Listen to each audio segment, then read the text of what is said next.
Tornar-se cristão é algo mais que unir-se a uma igreja cristã. É muito mais do que simplesmente frequentar a igreja e receber o batismo em água. Ensina-nos a Bíblia que tornar-se cristão significa somente receber a vida eterna.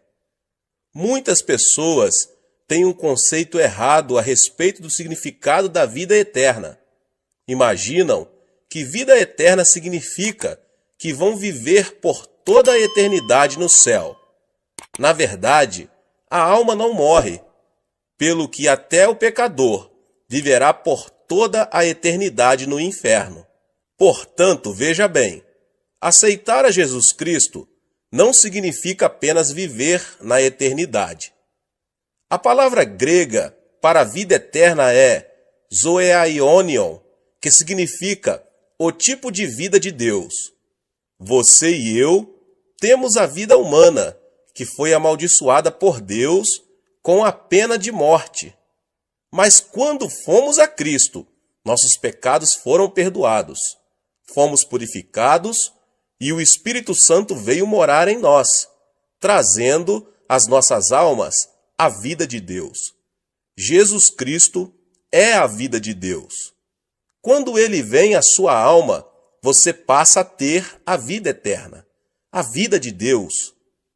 Muitos pensam que os verdadeiros cristãos não são diferentes dos pecadores, mas há uma tremenda diferença.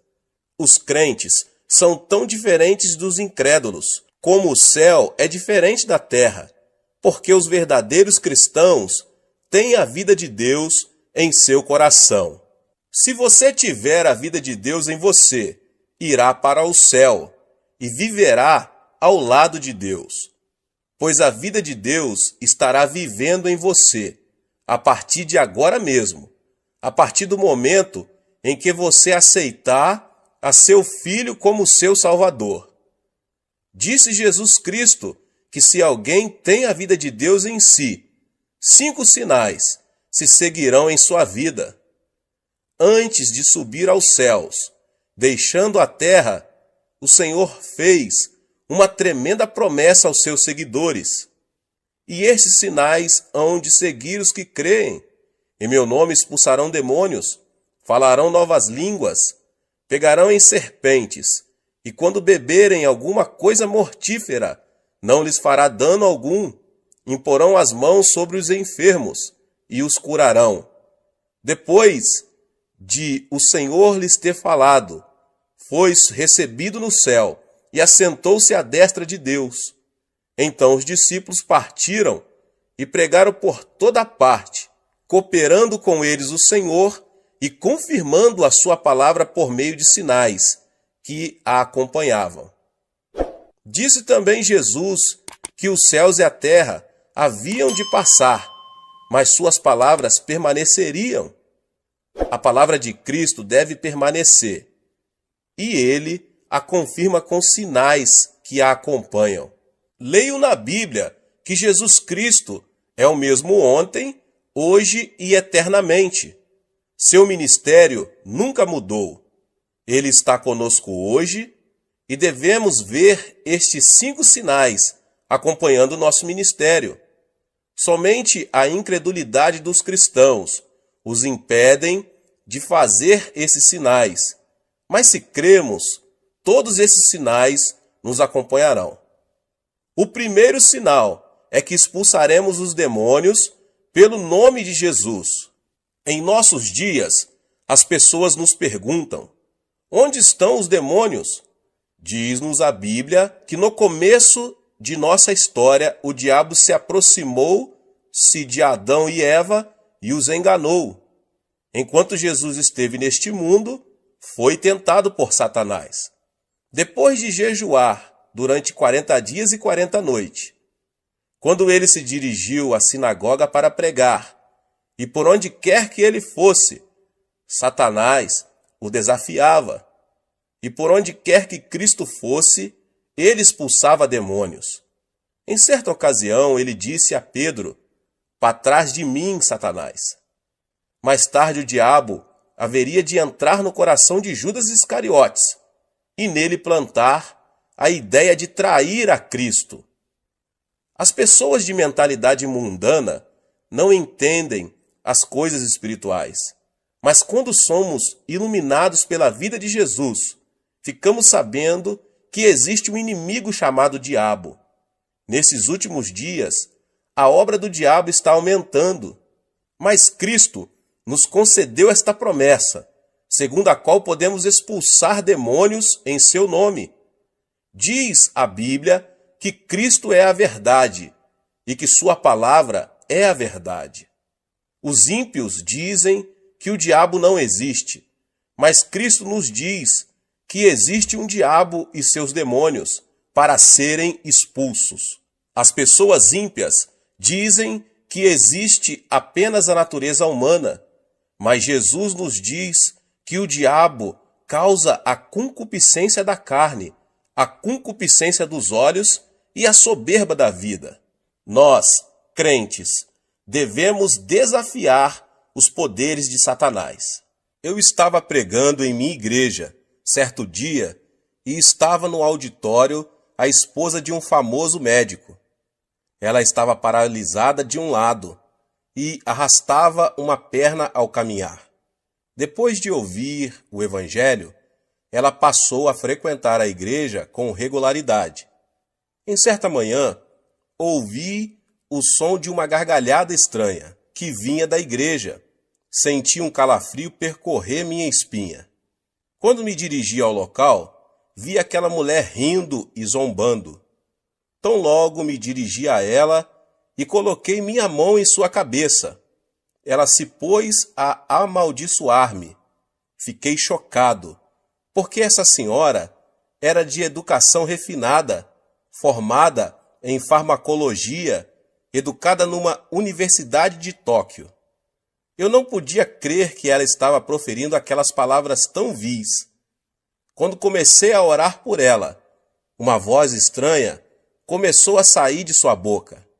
A voz me dizia que eles não iam sair dela. Então eu perguntei: quem é você? Os demônios começaram a falar. Temos vivido nela há mais de 10 anos. Muitas pessoas têm tentado expulsar-nos, mas não sairemos. E você não vai conseguir expulsar-nos. Foi quando constatei que aquela mulher estava possuída de demônios, pelo que no nome de Jesus insisti em expulsar esses demônios. Mas eles continuaram a desafiar-me e lutamos por mais de 8 horas. Em nome de Jesus Cristo, ordenei aos demônios que saíssem, mas eles continuaram a protestar, dizendo que de modo algum sairiam. Eu não havia tomado o desjejum pela manhã, nem havia almoçado, de modo que às 17 horas eu estava tão cansado que quase não conseguia falar, mas prossegui clamando: diabo, vá embora em nome de Jesus Cristo. A mulher também estava cansada, mas o diabo continuava dizendo: não, eu não vou sair. De minha parte, eu só não estava cansado, mas com muito medo, porque o marido dela era um famoso médico que trabalhava no Hospital da Cruz Vermelha em Seul. Não era cristão, e se me visse naquela situação, ele me processaria judicialmente. Em meu desespero, pus-me a clamar pelo nome de Jesus Cristo com maior fervor. O poder do Espírito Santo desceu sobre mim, e logo eu me vi cheio do Espírito, e me senti tão leve, como se eu estivesse esticado, bem na ponta dos dedos do pé. E novamente, com uma tremenda unção, ordenei ao diabo que saísse. De súbito, a mulher teve como uma convulsão e pôs-se a gritar. A seguir, desmaiou e ficou como morta. As pessoas ao meu redor começaram a dizer que ela estava morta. Mas quando eu a tomei pela mão e a levantei em nome de Jesus Cristo, ela se pôs de pé completamente curada de sua paralisia. Ela começou a pular e a louvar a Deus, e estando ocupada Em demonstrar seu regozijo, o marido chegou. Ao ver a esposa curada, o homem se ajoelhou ali mesmo e entregou seu coração ao Senhor Jesus. Eu estive também dirigindo outra vez uma série de reuniões evangelísticas na Inglaterra. As reuniões eram feitas num teatro. As pessoas estavam endurecidas. Eu lhes pedia que gritassem aleluia, mas ninguém me atendia. Só faziam sentar-se e ficar olhando para mim, com cara de quem não estava gostando do meu sermão. De minha parte, continuei a pregar a palavra de Deus. No final do culto, quando pedi às pessoas doentes que viessem à frente para a oração, só uma garota veio. Era magérrima e sentia dores terríveis no estômago. Tão logo, ela chegou na frente, começou a chorar. Disse ela: pastor, não posso comer nada. Tenho terríveis úlceras estomacais e já visitei inúmeros médicos e não fiquei curada. O Senhor pode orar por mim? Quando coloquei minhas mãos sobre ela, a menina pôs-se a gritar. Ordenei-lhe, em nome de Jesus Cristo, fique curada. Mas nesse instante, repentinamente, ela se pôs a xingar-me. Você aí, coreano de uma figa, volte para casa. Eu não vou sair. Perguntei-lhe então, quem é você? Respondeu-me a voz, eu sou o diabo, e eu vou destruir esta menina. Antes de sair, eu vou matá-la.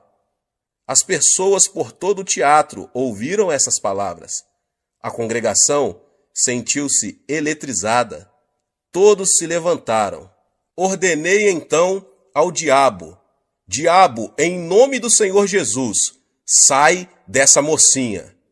Ela começou a gritar horrendamente e depois caiu prostrada.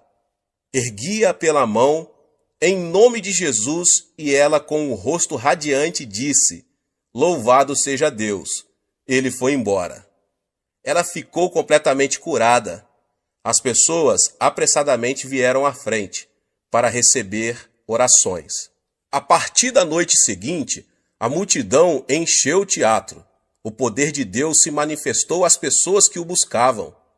Demônios escondidos estão operando em nossa sociedade. Estamos todos preocupadíssimos com poluição atmosférica e da água, mas o nosso mundo está cheio de poluição espiritual. Nosso mundo está cheio de imundícia. Nossas ruas estão cobertas de material pornográfico. Você acha que isso é trabalho de Deus? Você acha que esse é o trabalho das pessoas decentes? Não, é claro que não. É o trabalho do diabo. Precisamos eliminar a poluição espiritual de nossas vidas. Nossos filhos estão sendo desorientados pelo diabo. Precisamos amarrar o diabo e expulsá-lo em nome do Senhor Jesus. Você tem a vida eterna dentro de você. A vida eterna é o tipo de vida que vem de Deus, a forma mais elevada de vida. O tipo mais baixo de vida é a do reino mineral. A seguir vem o reino vegetal, depois o reino animal, em seguida o reino da humanidade, depois a ordem angelical e, finalmente, Deus, a fonte de toda a vida. Satanás é um ser angelical e, consequentemente, Satanás é mais poderoso que os seres humanos. É por isso que Satanás controla a humanidade. Entretanto, quando aceitamos a Jesus Cristo, a vida de Deus entra em nós e nós nos tornamos superiores aos seres angelicais. É por isso que podemos expulsar demônios. Temos a vida de Deus em nós, o que torna nossa vida mais poderosa do que a vida de Satanás. A lei da natureza diz que quando o maior chuta o menor, este deve fugir imediatamente. Se você é cristão, mora em você a forma de vida superior. A nova vida em você é superior à vida de Satanás. Portanto, quando você ordena a Satanás que saia em nome de Jesus Cristo. Ele não tem outra alternativa senão obedecer e sair. Você não é mais um ser fraco. Você não é mais um desamparado, pois recebeu o maior poder, o de Deus. A vida eterna habita em ti. E você pode expulsar demônios em nome de Jesus. Ordene ao poder do diabo que se retire de sua casa. Ore pelos seus filhos, para que o poder de Satanás não os controle. Ore para que o poder da influência de Satanás abandone a sociedade da qual você faz parte. Você tem o poder. Cristo nos deu uma tremenda promessa em Lucas 10:19. Eu vos dei autoridade para pisar serpentes e escorpiões, e toda a força do inimigo, e nada vos fará dano algum. Nesta promessa, Cristo nos dá duas palavras maravilhosas. No grego, Cristo está dizendo, dou-vos exousia, que significa autoridade. A saber, autoridade sobre os poderes de Satanás. Autoridade é algo mais forte do que poder. Minha avó faleceu com 83 anos de idade. A velhinha não tinha muito poder. Era muito fraquinha, sem forças, mas quanta autoridade tinha. Sendo jovem, eu tinha muito mais força do que minha avó, mas ela detinha a autoridade. Quando ela dizia, filho, vem cá, eu ia. Se ela dissesse, vai a tal lugar, eu ia. A autoridade é superior ao poder. Disse Cristo, dou-vos exousia, a autoridade, pelo que você consegue prevalecer sobre o dunamis, o poder de Satanás. Utilize a autoridade que Deus lhe concedeu agora mesmo. Quer você se sinta forte, quer se sinta fraco, quer você sinta a unção, quer não, quer você se sinta maravilhoso, quer não, você detém a autoridade para ordenar a Satanás que saia. Satanás tem algum poder, mas a autoridade divina que você recebeu é superior às forças satânicas. Um policial está de pé numa encruzilhada. Ao aproximar-se um caminhão enorme, potentíssimo, muito mais forte do que ele, o policial pode fazer parar o veículo com um simples aceno de mão. Basta ao policial fazer outro aceno de mão e o caminhão vai embora. O caminhão tem potência, mas o policial tem autoridade. Diz a Bíblia que Deus deu autoridade, de modo que, ainda que Satanás tenha poder e se aproxime de você, se você conhece a palavra de Deus, você pode dizer, sai, vai embora daqui. Satanás está destinado pela lei de Deus a obedecê-lo, porque você tem autoridade. Diz a palavra de Deus que você é o vencedor agora. A vida que está em você é mais poderosa que a do diabo. Por isso, não diga que você é mais fraco. Jamais diga que você não consegue expulsar demônios, mas diga que tem tanto poder como autoridade, visto que a Bíblia assim diz, em meu nome expulsareis demônios. Certa vez eu estava no sul da Coreia e fui encontrar-me com um pastor. Eu o vi implorando e clamando em seu escritório. Quando abri a porta, vi uma mulher possuída de demônio, sentada no assoalho, enquanto o pastor implorava, dizendo, por favor, saia, por favor, saia. O diabo estava rindo dele. Disse eu ao pastor, se você apenas fizer cócegas no diabo, ele não vai sair. Devemos tratar o diabo como diabo. Você tem autoridade. Por isso, eu ordenei ao diabo, eu venho a você em nome de Jesus Cristo. Replicou-me o diabo, eu sei que você não tem poder nenhum. Ao que eu lhe retruquei, sim, eu sei que nenhum poder tenho, mas eu tenho autoridade. No nome de Jesus Cristo eu lhe ordeno, saia. Imediatamente o diabo saiu, e a mulher se sentiu aliviada. Você tem a vitória. Não tenha medo de Satanás. Nós podemos expulsar o diabo. Este é o primeiro sinal dos que se seguiriam como promessa feita a você. Em segundo lugar, disse Jesus que em seu nome os crentes falariam em novas línguas. Diz a Bíblia que quando os primitivos cristãos receberam o batismo no Espírito Santo, eles falaram em línguas.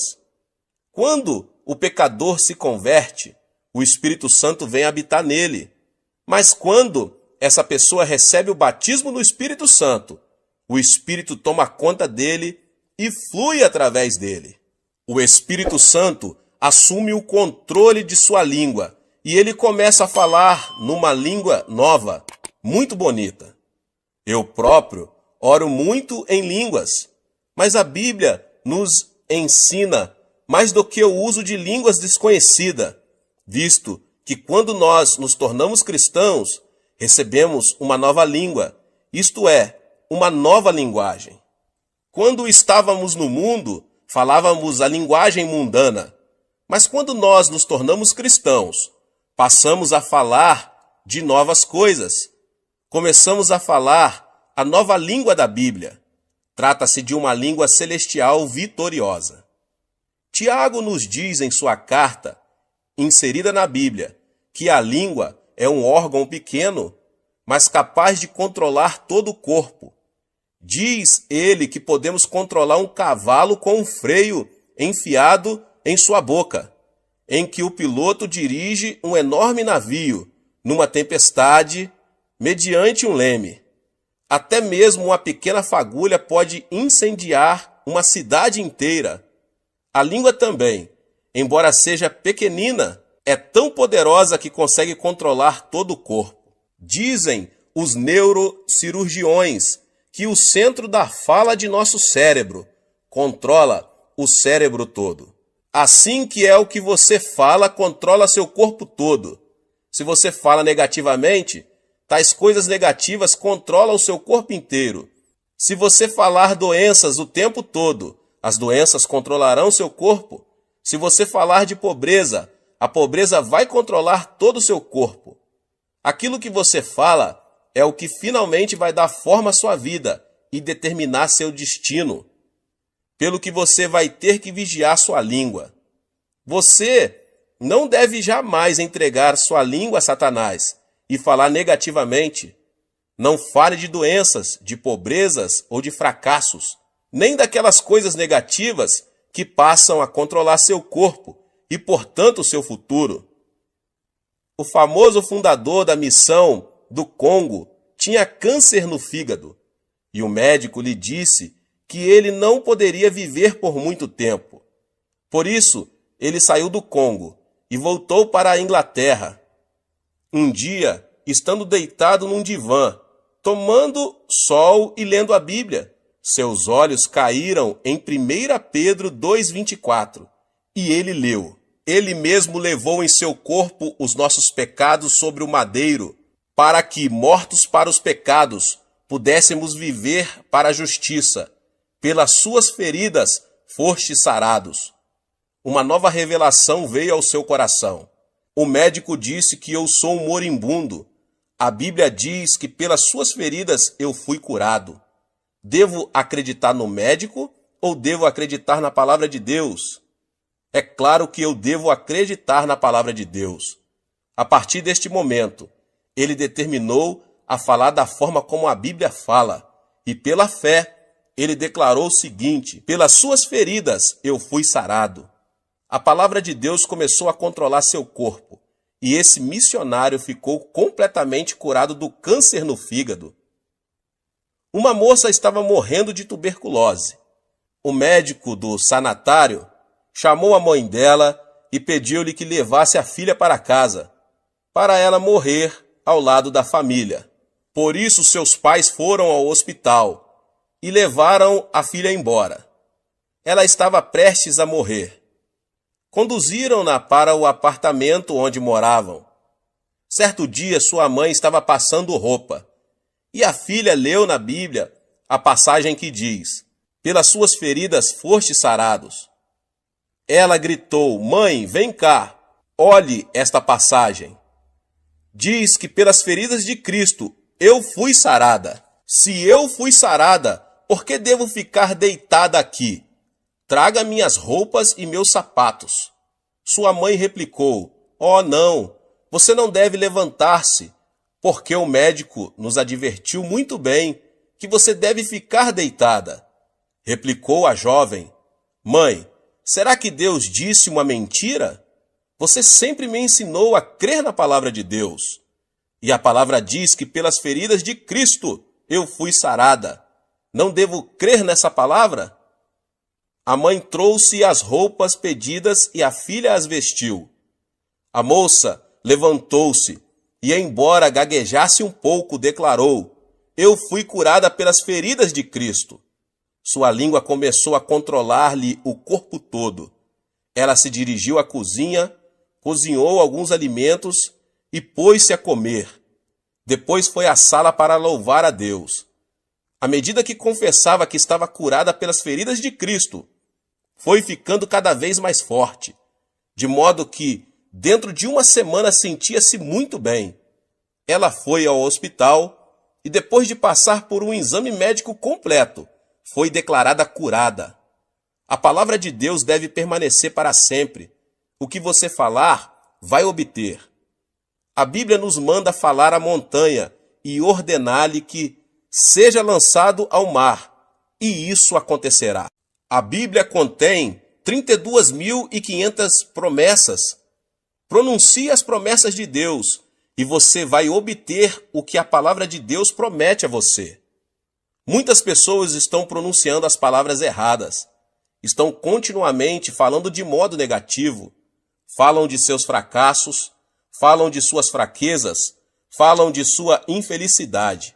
Depois se queixam e ficam imaginando as razões porque são um fracasso e porque não há paz em suas casas. Ficam imaginando porque há tantas fraquezas em seu corpo. A razão é que controlam seu corpo com a conversa errada. Fale uma língua nova, fale a língua da Bíblia. Fale de redenção, de vida eterna. Fale que você foi sarado pelas feridas do Senhor Jesus Cristo. Diga que Deus é sua força e você verá boas coisas acontecerem a você. Sim, aprenda a falar uma nova língua. Aos 18 anos de idade, eu estava morrendo de tuberculose. Eu era um fracasso em casa e não tinha dinheiro e ia muito mal nos meus estudos. Não havia esperança para mim neste mundo. Foi quando eu me tornei cristão e resolvi que falaria a linguagem da Bíblia. Falei de cura, confessei o sucesso e pronunciei palavras de abundância. Não permiti que minha língua falasse coisas negativas. Neste momento estou pastoreando uma congregação de 600.000 membros e Deus nos deu capacidade de construir uma igreja que custa cerca de 5 milhões de dólares. Também estamos enviando missionários pelo mundo todo. Quando mudei minha maneira de falar, minhas circunstâncias mudaram também. Um dia li um jornal médico coreano, um artigo muito interessante, escrito pelo diretor-geral da Associação Médica. Disse ele que muitos coreanos estavam morrendo do que ele denominava morte habitual. Disse que muitas pessoas acham que vão morrer com 50 e poucos anos, porque seus pais haviam morrido nessa idade.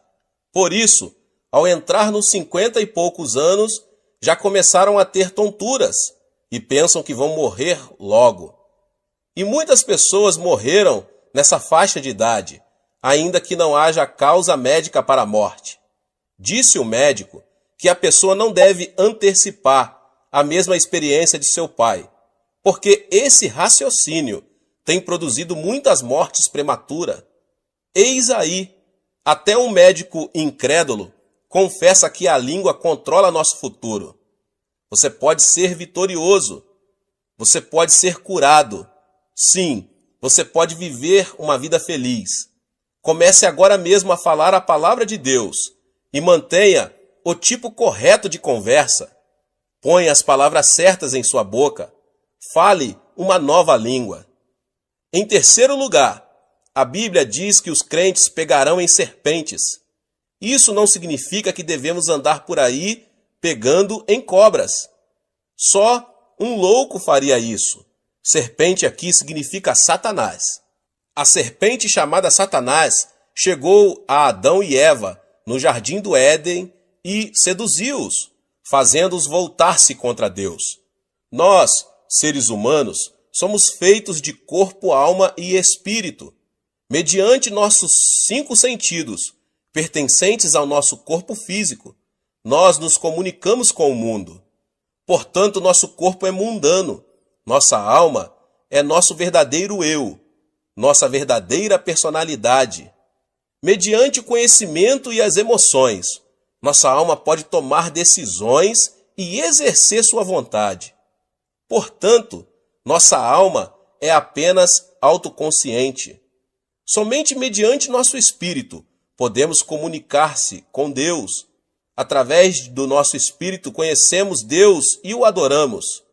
Essa serpente, Satanás, vem a nós, nos tenta e nos induz a viver uma vida mundana, isto é, centralizada no mundo. Quando vivemos esse tipo de vida, Satanás exerce domínio sobre nós. Mas quando vivemos uma vida centralizada em Deus, temos domínio sobre Satanás. Temos o poder de apanhar e amarrar a serpente. Podemos expulsar demônios.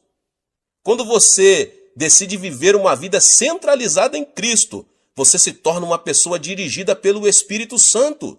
Afirma a Bíblia que os filhos de Deus vão pegar Satanás. É fácil detectar a obra maligna. Toda e qualquer palavra que sai do ego carnal vem de Satanás.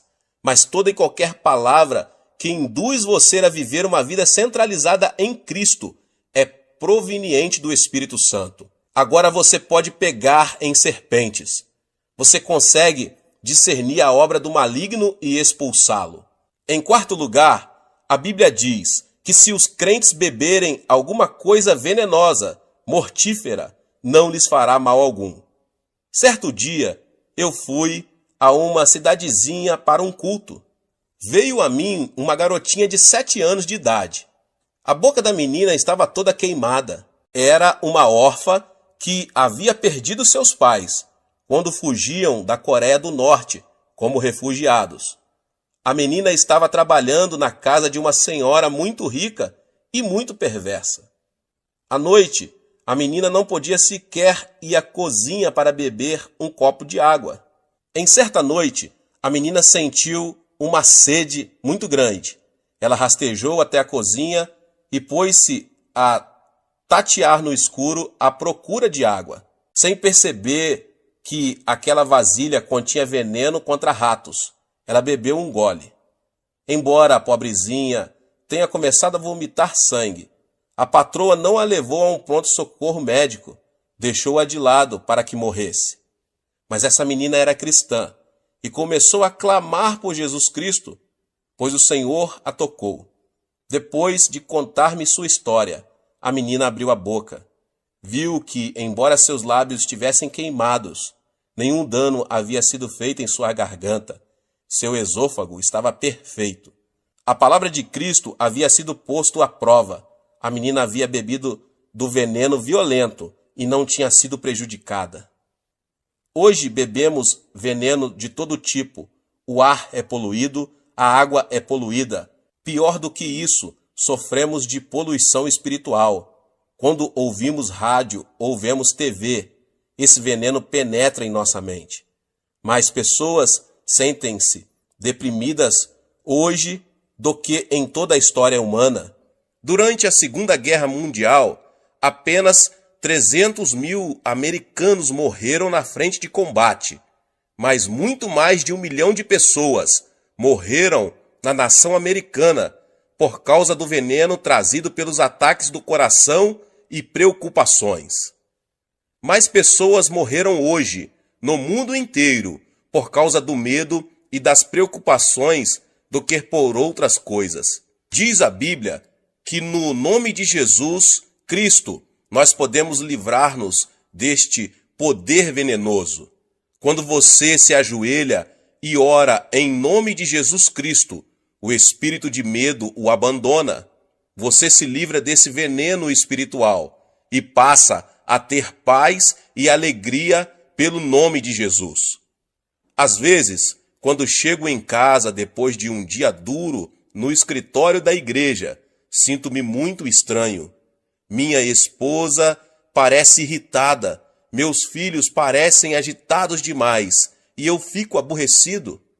Parece-me que estou disposto a ter uma briga com minha mulher e que meu lar todo está envenenado.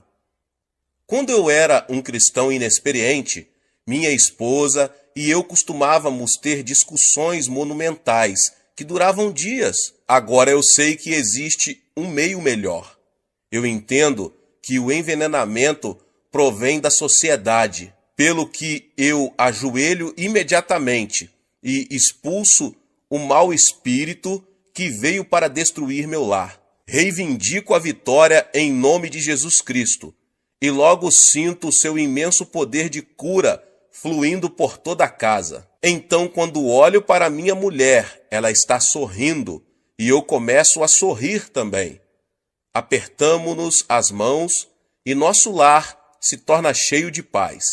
De tempos em tempos, você precisa de cura em seu lar. E Deus prometeu que você não sofrerá os efeitos do envenenamento. Basta que você invoque o nome de Jesus Cristo e reivindique a vitória, para que seu lar seja curado. Finalmente, a Bíblia diz que os crentes imporão as mãos sobre os enfermos e eles serão curados. Quando eu era menino, de vez em quando tinha umas brigas com os meus amigos. Nós nos esmurrávamos à vontade. E de vez em quando eu voltava para casa chorando. Minha mãe me dava uma boa surra, mas a seguir eu recebia o toque curativo do amor de minha mãe. Como é bom quando estamos desanimados e um bom amigo chega e toma nossa mão e nos dá umas palmadinhas nas costas. Jesus vem a nós e quando ele nos toca, não há outra alternativa senão receber a cura. Jesus não tem um corpo físico, mas ele quer usar seus braços, sua boca e suas mãos. Quando você impõe suas mãos sobre os enfermos, em nome de Jesus, o poder do Espírito Santo flui através de suas mãos e a cura se estabelece. Diz a Bíblia que quando você coloca suas mãos nos enfermos, eles serão curados. É a palavra de Deus que o diz. Depois de um ano após nosso casamento, descobri que minha esposa estava terrivelmente doente, com tuberculose. Ela já estava grávida. O médico pediu-me para praticar um aborto, mas isto era contra minhas convicções. Todos os dias eu impunha minhas mãos no corpo de minha mulher e sentia o poder do Espírito Santo fluindo através de todo o seu corpo, enquanto eu reivindicava a vitória. Após alguns meses, ela ficou completamente curada. Mas depois que nosso primeiro filho nasceu, ele começou a ter terríveis acessos de tosses e o médico não conseguia curá-lo. Todas as noites ele tossia quase ao ponto de asfixiar-se e o médico estava bastante preocupado. Então, em nome de Jesus Cristo, coloquei minhas mãos sobre ele e senti o poder de cura cobrir meu filho. Vez após vez, quando eu impunha as mãos sobre meu filho, eu sentia a vida de Cristo passar para ele. E logo, para espanto dos médicos, o menino ficou completamente bom. A vida de Deus habita em você. O Espírito Santo mora em você. E quando você invoca o nome de Jesus Cristo, em amor e fé, e toma a mão dele, seu poder flui mediante suas mãos e os enfermos são curados. Que o poder de Deus inunde sua vida, à semelhança de um rio caudaloso. Esse é o outro privilégio da pessoa ser crente. A Bíblia diz que esses 5 sinais o acompanharão se você crer. Levante-se e tome posse da vitória. Use esses sinais para o benefício de seus vizinhos, para trazer libertação aos oprimidos, para a glória de Deus. Dê nova esperança e uma nova língua aos que estão desencorajados. Tenha discernimento na presença do diabo e expulse-o. Estes são privilégios seus como cristão, em nome de Jesus. Atos, capítulo 2, verso 42, diz assim a palavra do Senhor: Eles se dedicavam ao ensino dos apóstolos e à comunhão, ao partir do pão e às orações. Todos estavam cheios de temor, e muitas maravilhas e sinais eram feitos pelos apóstolos. Todos os que criam mantinham-se unidos e tinham tudo em comum. A primeira reunião da Igreja do Evangelho Pleno de Ioido foi a de um grupo familiar composto por 5 membros. Eu, o líder da célula, a pastora Choi, a auxiliar, que mais tarde se tornaria minha sogra, e os 3 filhos da pastora, a irmã Sung Hai, que mais tarde se tornaria minha esposa, e 2 homens, Sung So e Sung Wang. Além disso, o começo da igreja foi muito modesto. Mais tarde, conseguimos adquirir uma tenda para usá-la como templo. No entanto, todas as circunstâncias davam a entender que o êxito era algo distante para nós.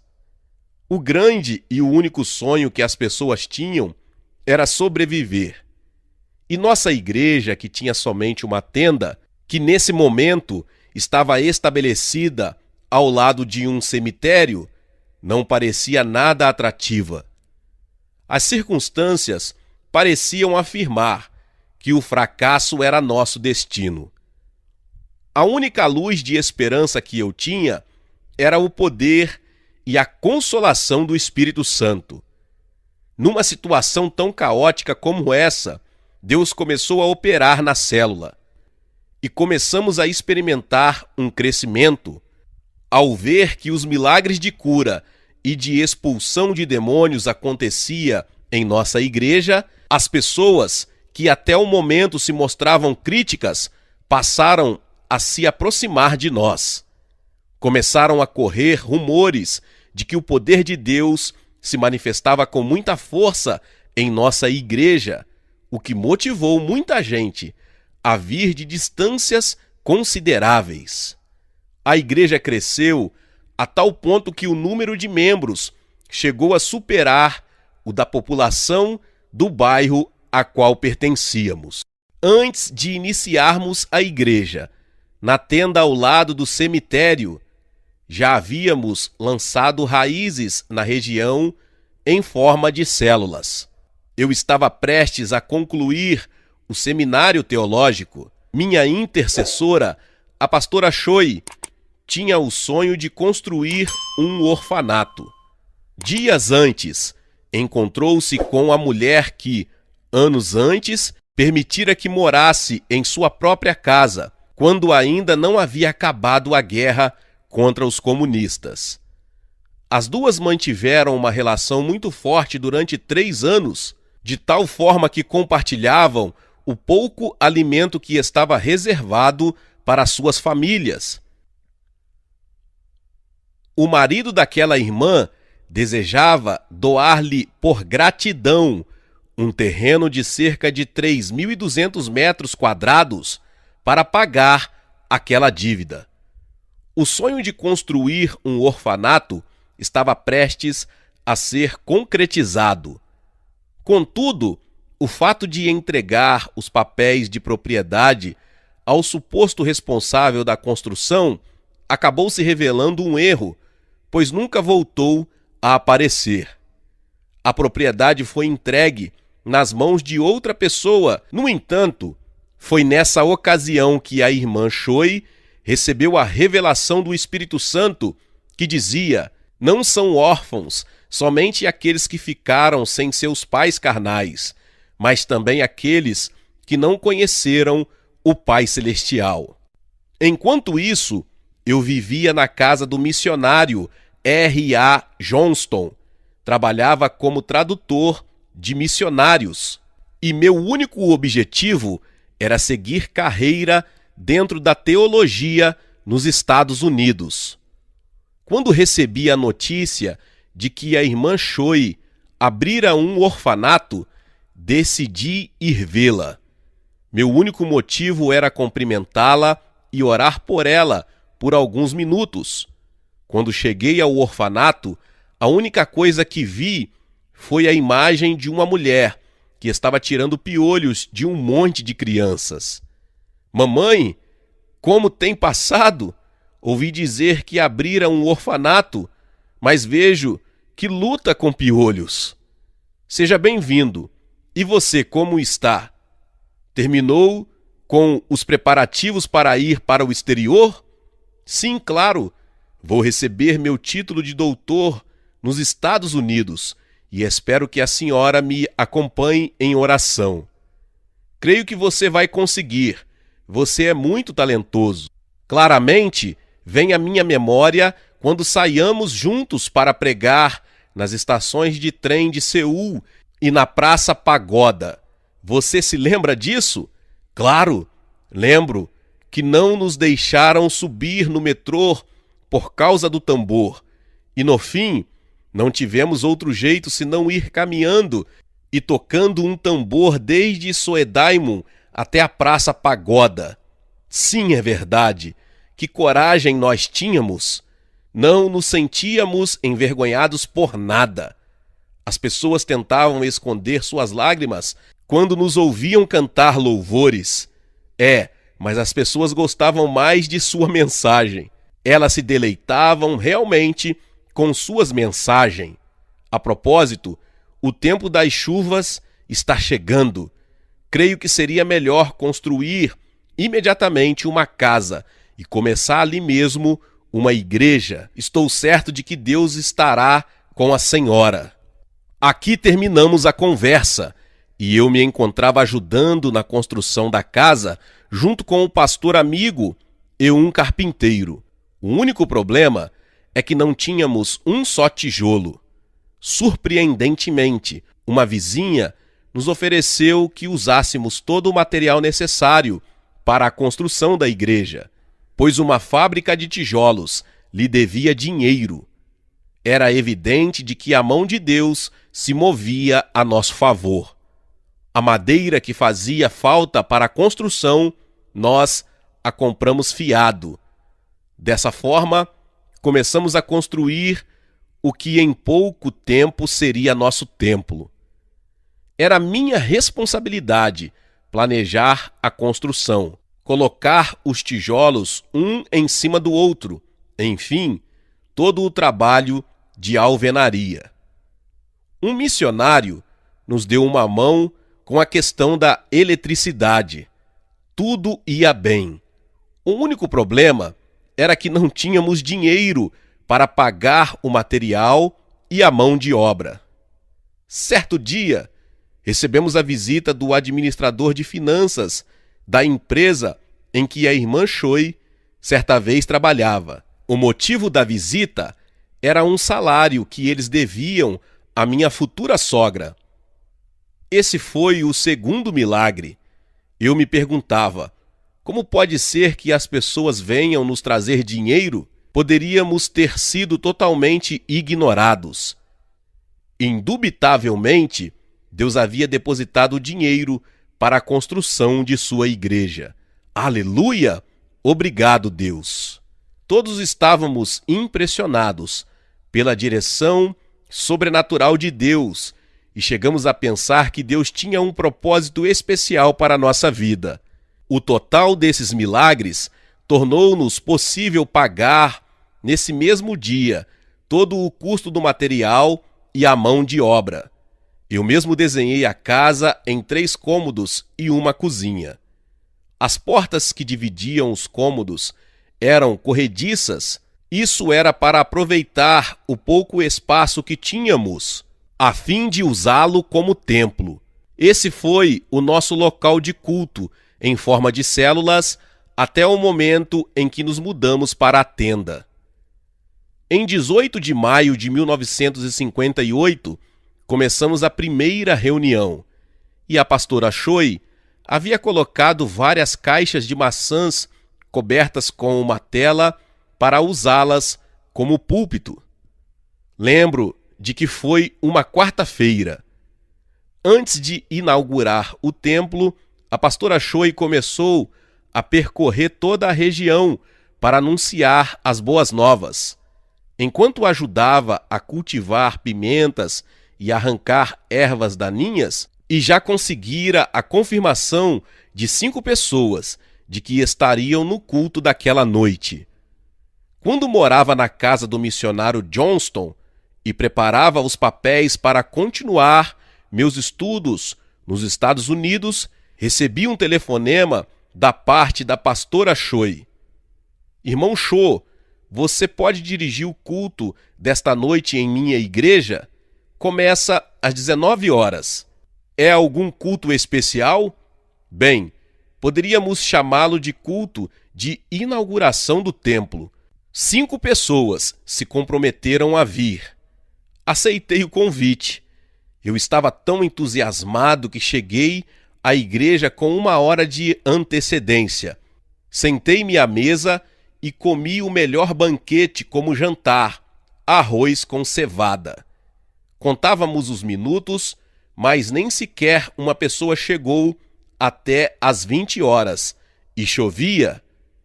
Irmão Cho, perdoe-me, 5 pessoas se comprometeram a estar presentes, mas não se preocupe, Deus vai nos ajudar.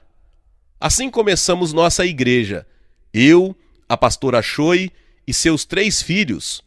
Pelo menos coincidíamos no número, os 5. Cantamos ao Senhor com todas as nossas forças, e ainda que tivessem 4 pessoas diante de mim, escutando minha mensagem, tínhamos a certeza de que, de onde 2 ou 3 se reunissem em nome do Senhor, ali Jesus está, e eu imaginava multidões que lotavam aquele lugar. Recitei em voz alta Marcos 16, 17 e 18. Estes sinais acompanharão os que crerem, em meu nome e expulsarão demônios, falarão novas línguas, pegarão em serpentes, e se beberem algum veneno mortal, não lhes fará mal nenhum. Imporão as mãos sobre os doentes, e estes ficarão curados. Se você crê nessa palavra, diga amém. Amém? Consegui apenas ouvir um suave amém. Oremos. Senhor, sabemos que há muita gente nesta comunidade, mas não veio nem sequer uma pessoa nesta noite. Mas pela fé, visualizo 30, 40, 100 pessoas. A tua palavra diz, segundo sua fé, seja feito. Abre a sua boca e eu a encherei. Sem visão o povo perece. Peço-te, Senhor, que todo Daejodom 30 chegue aos pés de Jesus Cristo. Em nome de Jesus Cristo. Amém. Senti uma enorme força interior que me impulsionava. Meus olhos não percebiam as circunstâncias, mas sim visualizavam por meio da fé. Senti-me cheio da graça de nosso Senhor Jesus Cristo e comecei a pregar com afinco uma mensagem que intitulei Estes sinais acompanharão os que crerem. Jesus Cristo veio desfazer toda a obra do diabo. Jesus curou a mulher que sofria de fluxo de sangue por 18 anos. Levantou Lázaro dentre os mortos, expulsou demônios e curou todo tipo de doenças. Cristo vive e opera em nós. Jesus é o mesmo ontem, hoje e pelos séculos dos séculos. Creia em Cristo, receba Cristo. Estes sinais seguirão os que crerem. Corações são transformados, a doença e a pobreza são eliminados e os demônios são lançados fora em nome de Jesus.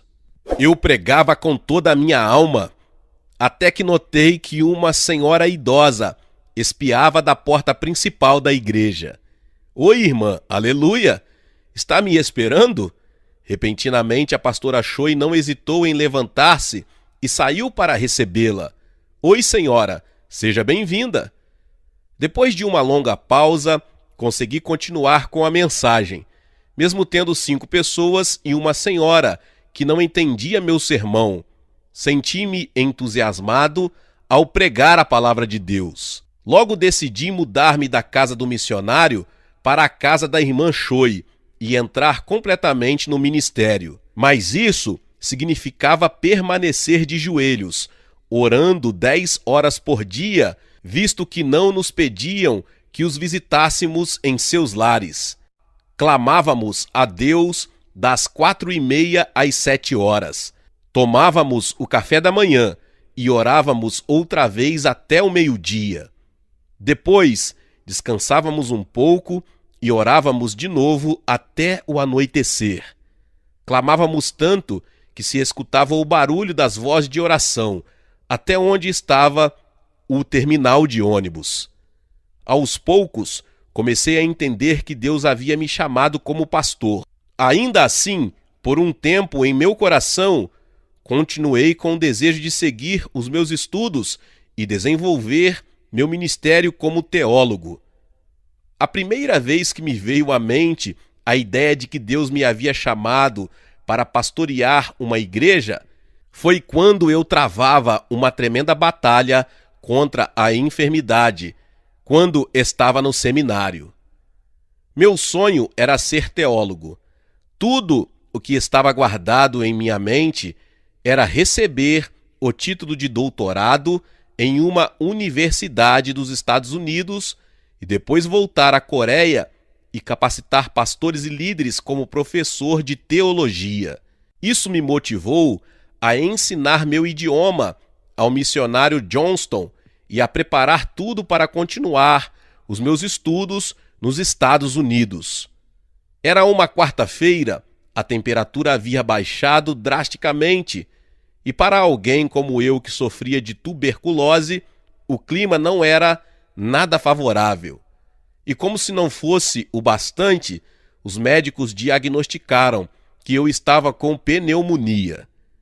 A temperatura do corpo mantinha em 40 graus e os médicos chegaram à conclusão de que eu corria risco de perder a vida. Fazia muito frio no dormitório do seminário e eu me encontrava num canto lutando contra a enfermidade todos os dias.